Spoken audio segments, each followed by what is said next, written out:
Hello friends, welcome back to my new video. तो आज की वीडियो में एक स्पेशल टॉपिक जो कि आप लोगों की बहुत ही डिमांडिंग टॉपिक है और उस टॉपिक के बारे में बात करने वाले हैं।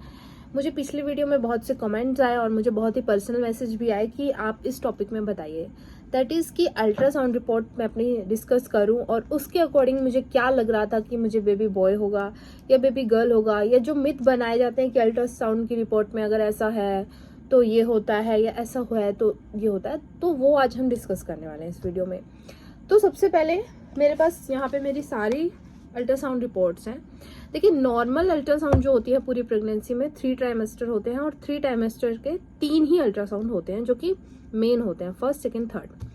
But due to some cases अगर आपको कुछ दिक्कत है या फिर आपका कोई इशू है या कोई प्रॉब्लम आ रही है बीच में, तो वो आपके अल्ट्रासाउंड बढ़ाए जाते हैं, मतलब किए जाते हैं एक्स्ट्रा।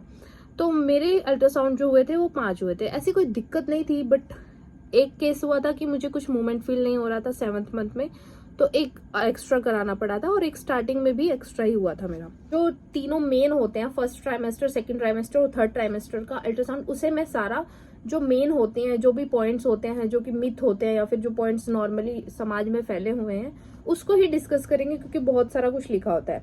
तो मेनली ये माना जाता है कि अगर प्लेसेंटा की पोजीशन पता हो जाए हमें यहाँ से, तो हम बेबी का जेंडर प्रिडिक्ट कर सकते हैं from ultrasound report.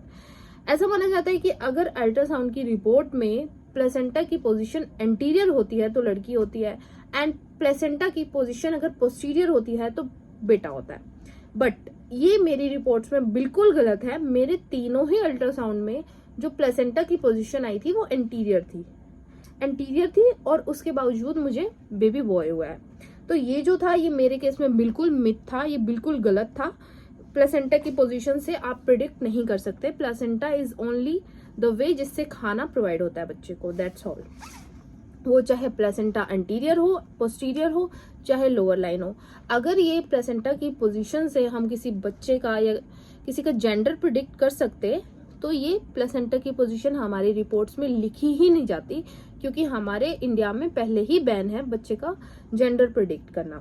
Second is जो कि माना जाता है heart rate, foetal heart rate से हम बच्चे का जेंडर प्रिडिक्ट कर सकते हैं। ऐसा माना जाता है कि 160 से नीचे होता है तो बेबी बॉय होता है, 160 से ऊपर होता है तो बेबी गर्ल होता है। बट हाँ, ये केस मेरे अगर इसको पॉइंट को सही माना जाए तो ये मेरे केस में सही है, क्योंकि मेरे तीनों ही अल्ट्रासाउंड रिपोर्ट में जो फिटल हार्ट रेट आया है वो 140 के अप्रोक्स आया, 148 मतलब तीनों ही रिपोर्ट में, फर्स्ट में, सेकंड में और थर्ड में जो फिटल हार्ट रेट है वो 148 या फिर 146 इसी में वेरी करता रहा है। तो अगर ये पॉइंट को हम मान लेते हैं तो ये केस सही है। बट प्लेसेंटा की पोजीशन से मेरा जो केस है वो बिल्कुल गलत है।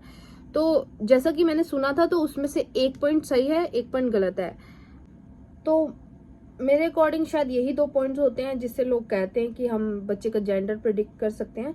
बाकी अगर आपको और कोई पॉइंट जानना हो मेरी रिपोर्ट्स में तो यू कैन कमेंट मी और message me, otherwise it's okay. And thank you so much for watching my video.